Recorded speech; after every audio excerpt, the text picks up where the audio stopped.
Halo bos, Assalamualaikum warahmatullahi wabarakatuh. Ya, nama saya Ucon. Di sini saya akan memberikan sedikit ilmu yang saya miliki mengenai cara membuat aplikasi Android. Ya, sebelumnya mohon maaf bila ilmu saya menyesatkan. Jika ada yang menyesatkan, komen aja videonya, terus nanti saya akan koreksi. Karena ya saya juga masih belajar, ya sama-sama belajar lah. Oke, ini video pertama ini mengenai basic membuat aplikasi Android. Basic ini maksudnya menjelaskan bagaimana cara instalasi, terus apa aja yang dibutuhkan, terus ya mengenai seputaran tentang Android Studio. Ya, Android Studio. Jadi melihat fitur-fitur apa saja sih yang ada di Android Studio. Oke, langsung aja.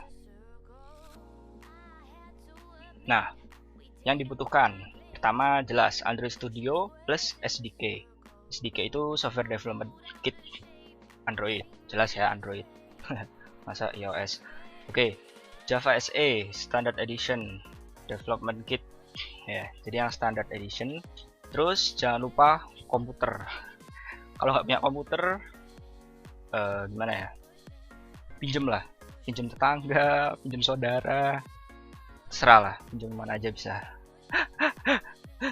Ya, nanti kita akan bahas minimum requirement-nya. Terus jomblo. Nggak harus jomblo kok buat ngikutin tutorial ini. Santai. Next saja. Nah, selanjutnya download semuanya. Android Studio plus SDK di URL ini dan JDK atau Java Development Kit di sini. Ini dia websitenya. Android Studio. Nah, untuk download langsung aja download di sini. Ada 4 paket ya. Paket Android Studio IDE, SDK Tools, 6.0 Marshmallow Platform ya, terbaru ya berarti ini. Terus sama emulatornya dari si Marshmallow. Ini yang lainnya bisa dibaca sendiri ya. Ini fitur-fitur utamanya. Terus, nah ini dia yang penting. System requirement. Kita baca yang Windows ya, soalnya saya pakai yang Windows. Mac OS pun juga pakai, ada.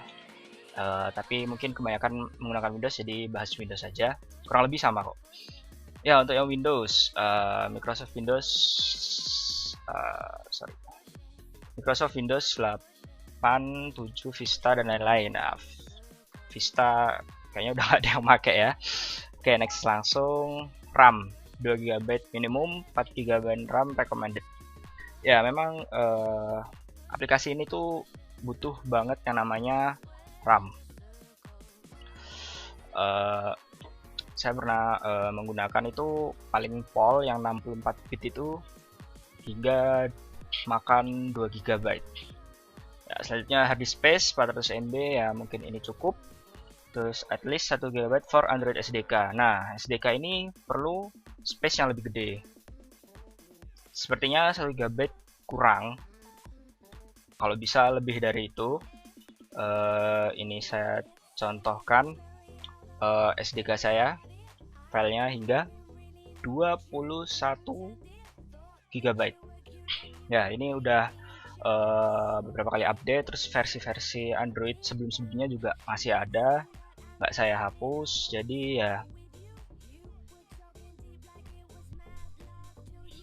Nah, ini dia SDK Manager. Nanti bisa dibuka.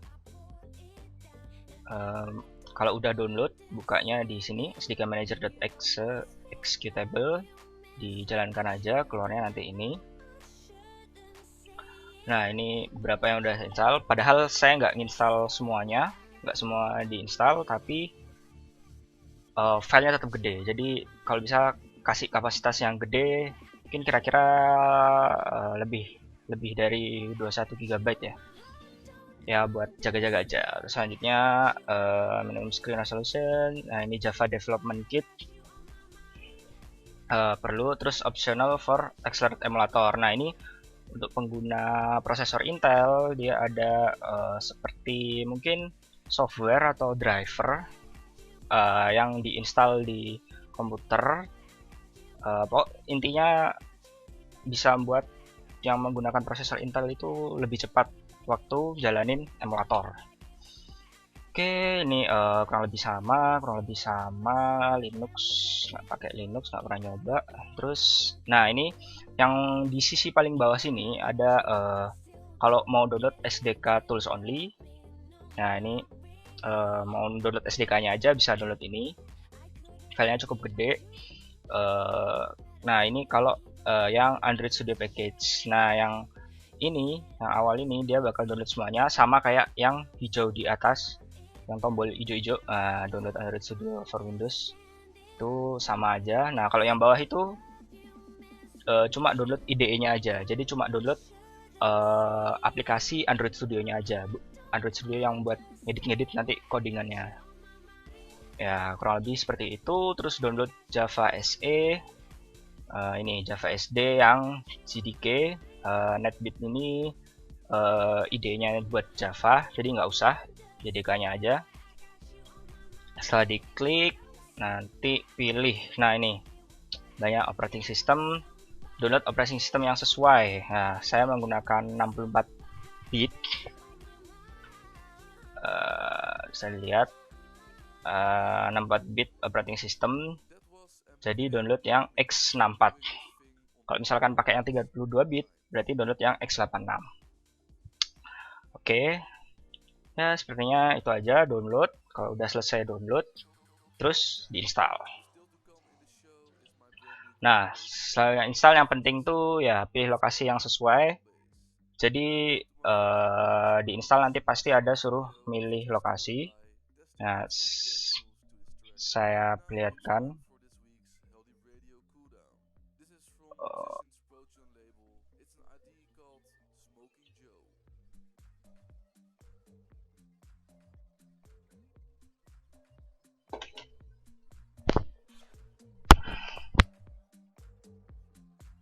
Nah ini install version ini akan muncul kalau misalkan kalian udah pernah install.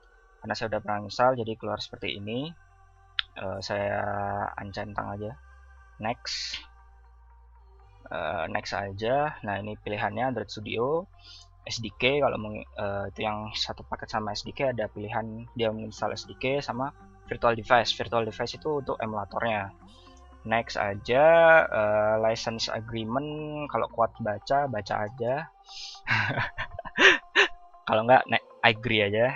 Nah ini dia, pilih lokasi yang sesuai. Nah lokasi penginstalan untuk Android Studio di C nggak apa-apa, tapi kalau misalkan tempat lain juga nggak apa-apa. Pokoknya space-nya ada 500 MB. Nah kalau SDK ini lebih baik jangan di C, karena biasanya kan C itu tempat file system, jadi tempat lain yang drive lain yang kosong ya. Kalau misalkan cuma ada drive C aja ya mau gimana lagi ya, tapi lebih baik di tempat lain aja karena filenya nanti bisa gede kayak tadi. Nah ini aja udah nggak konsisten ya, tadi di awal di websitenya bilang 1 GB, di sini bilangnya 3,2, nggak konsisten tadi.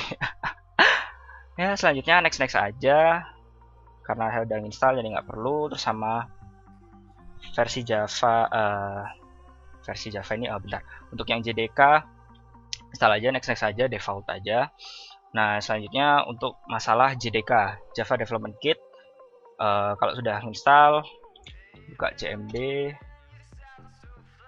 ya. Tadi pasti sih kita kalau yang tadi mengikuti link yang tadi pasti terbaru, tapi ini sekalian ngecek apakah udah terinstall apa belum.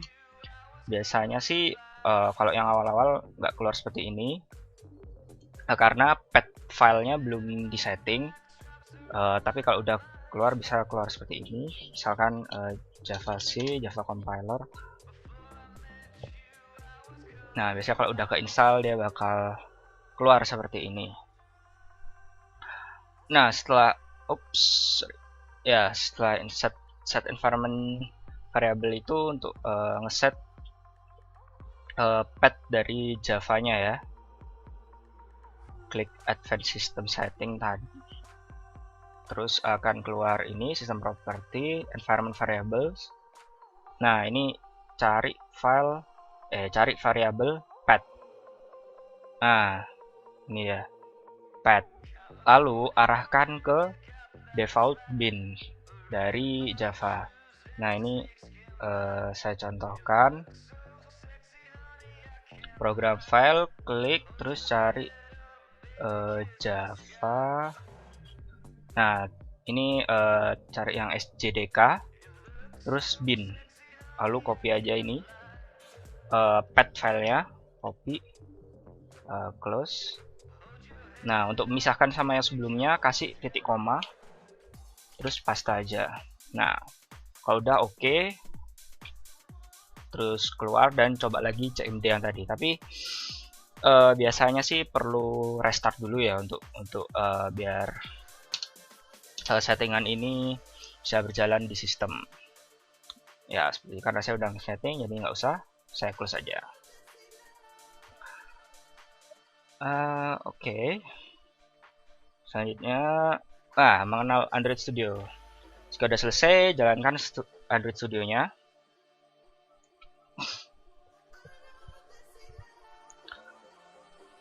Oke, kurang lebih nanti keluar seperti ini, tapi biasanya temanya masih yang putih ya. Langsung aja buat start a new Android Studio project. Application name, tulis nama aplikasi, bisa buat tutorial. Nah, ini untuk company domain ini maksudnya dia sama kayak alamat website ya, contohnya. Jadi kayak misalkan google.com, youtube.com, dan lain sebagainya. Nah, ini saya contohkan dengan tutorial.ucon.com. Nah, ini domain ini nggak ada, tapi sebaiknya ada sih nanti kalau misalkan udah dipublish. Karena berhubung ini hanya tutorial buat belajar aja, ya pakai ini aja.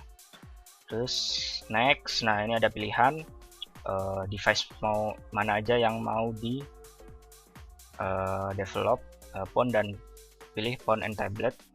Nah, ini minimum SDK ini dia mau SDK mana yang mau disupport sama aplikasimu. Misalkan aplikasimu nggak mau buat ICS ke bawah. Nah, jadi untuk versi Android ICS ke bawah dia nggak bakal bisa diinstal. Sedangkan untuk ICS ke atas bisa, karena minimalnya ICS atau es krim sandwich. Next aja. Ini preset apa ya? Activity awal dari Android Studio ini secara default udah dibuatin otomatis. Tapi lebih baik kita belajar dari awal aja, buat dari nol. Kalau misalkan ini lebih tepatnya buat mempercepat sih. Ya, biar lebih ngerti aja, langsung pakai add no activity, nanti nambah dikit-dikit. Oke, kalau udah finish. Dia bakal load komponen. Nah, ya ini udah muncul Android Studio-nya. Dan untuk melihat project, nah di sini ada tab kecil, klik yang project.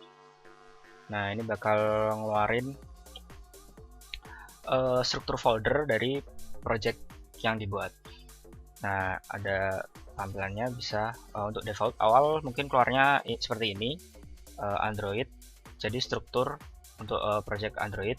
Nah, kalau misalkan mau melihat yang real di Explorer, jadi bersama yang disimpan di Windows Explorer. Nah, buka di project. Nah, ini akan terlihat path file di mana menyimpan projectnya. Terus buka app, build, bukan build, salah, search, terus yang main, press Java. Nah, jadi yang Java ini dia bakal nyimpen file-file yang file-file.java. Nah, kalau res ini resource, jadi seperti PNG itu gambar. Ini kan icon dari default dari aplikasi, terus nyimpen .xml. .xml ini nanti fungsinya buat desain UI, bisa terus struktur apa ini namanya, untuk nyimpen string, terus ngatur style atau tema dari aplikasi. Nah, jadi yang terutama yang penting sih dua itu. Terus sama Android Manifest, kita buka aja isinya apa. Nah, ini untuk mendeklarasikan aplikasinya ya. Ya, sepertinya itu. Lalu selanjutnya build. Nah, di sini bisa setting, contohnya compiled SDK, build tools. Nah, terus ini minimum SDK version. Kalau tadi kan awal ada milih SDK version berapa, nah bisa diganti di sini juga. Terus target SDK version, target di mana aplikasi mau diinstal. Terus ini library lain yang mau digunakan pada aplikasi. Nah, itu next aja ya. Lalu selanjutnya, oh ya, dua ini penting ya menurut saya. Pertama, SDK Manager. Nah, SDK Manager ini sama, dia bakal ngeluarin software development kit dari Android. Misalkan contoh ini Android yang udah diinstal, ya Android berapa aja yang udah diinstal, platformnya, API level dan lain sebagainya. Terus ini SDK tool, misal aplikasi mau menggunakan Google Play Service, nah maka harus install di SDK-nya dan lain sebagainya. Nah, ini tampilan versi yang ada di Android Studio. Kalau misalkan mau ngeluarin sama kayak awal tadi, standalone SDK Manager. Jadi ini bakal ngeluarin aplikasinya SDK Manager. Nah, ini dia, persis sama kayak yang tadi awal. Oke, close saja. Nah, selanjutnya ini Android Monitor. Oh, udah terlaunch. Nah ya, Android Device Monitor ini fungsinya dia bakal memonitor melihat aktivitas apa aja yang ada di device, di handphone atau di emulator. Ya, jadi biasanya di sini nanti keluar device-nya. Nah, ini device-nya apa? Misalkan HP yang digunakan Samsung bla bla bla. Nah, ini nanti keluar Samsung bla bla bla. Nah, terus klik yang tab Locket. Nah, ini bakal keluar aktivitas apa saja. Nah, ini bisa difilter. Jadi misalkan untuk memfilter, jadi yang keluar itu hanya aktivitas dari aplikasi yang sedang dibuat.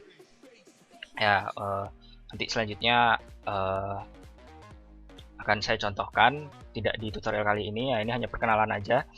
Nah, terus ini bisa mengeluarkan debug, info, warm, error, dan lain sebagainya. Nah, menurut saya yang penting itu. Terus selanjutnya setting. Nah, untuk tema. Nah, ini saya favoritnya sih temanya Dracula ya. Jadi yang lainnya hitam, tulisannya berwarna. Biasanya defaultnya itu kalau nggak Windows atau IntelliJ, ya apalah itu. Nah, misalkan kita set ke Windows, dia bakal balik ke tema Windows. Ya, karena saya suka tema yang hitam, jadi tema ini aja. Selanjutnya buka di project structure. Nah, di sini juga menurut saya hal yang penting juga. Jadi struktur dari project ada di sini. SDK location, lokasi di mana SDK terinstall. JDK location, di mana JDK terinstall. Nah, Terus ini project, skip aja. Nah ini buat menggunakan layanan-layanan milik Google ya. Jadi advertise, analytics, authentication, Google sign in, cloud, terus notifikasi. Nah selanjutnya app. Nah ini ada properties-nya, compile SDK version, dimana SDK versi berapa untuk compile, terus build-nya itu build tools versi berapa, ada di sini juga. Sign in ini fungsinya nanti sih buat dia untuk dipublish. Ini sama konfigurasi versioning Android-nya ya, ada version code sama version name ya. Nanti kalau udah dipublish setting di situ. Build types ya, ini ada dua, debug sama release. Jadi kalau misalkan untuk ngetes doang ya pakai yang debug, nanti release pakai yang release kalau udah selesai aplikasinya. Dependency ini dia untuk import library, mungkin .jar dan lain sebagainya. Jadi library itu biasanya tambahan ya, tambahan-tambahan. Misalkan contoh ini menggunakan app compat ini compatibility. Jadi ada fitur baru yang ada di versi Android baru yang bisa dijalankan di versi Android lama. Jadi misalkan ini diinstal di Marshmallow, ada fitur apalah, misal fitur X. Nah fitur X tersebut bisa jalan di Android sebelumnya. Ya itu aja. Terus untuk nge-run aplikasi biasanya klik di sini run, bakal langsung run di device, bisa di emulator, bisa di device ya. Sepertinya segitu dulu sharing ilmu saya. Untuk tutorial selanjutnya mungkin lebih ke ngodingnya ya, ngoding. Nanti kita bakal sering-sering melihat coding-coding seperti ini, baik di XML maupun di Java. Oke. Sekian dari tutorial ini. Mohon maaf bila ada salah-salah kata. Untuk ingin menanyakan sesuatu bisa komen. Kalau ada kalau ada ada yang perlu dikoreksi, bisa komen juga, nanti saya koreksi di video berikutnya. Oke, sekian dulu bos. Assalamualaikum warahmatullahi wabarakatuh.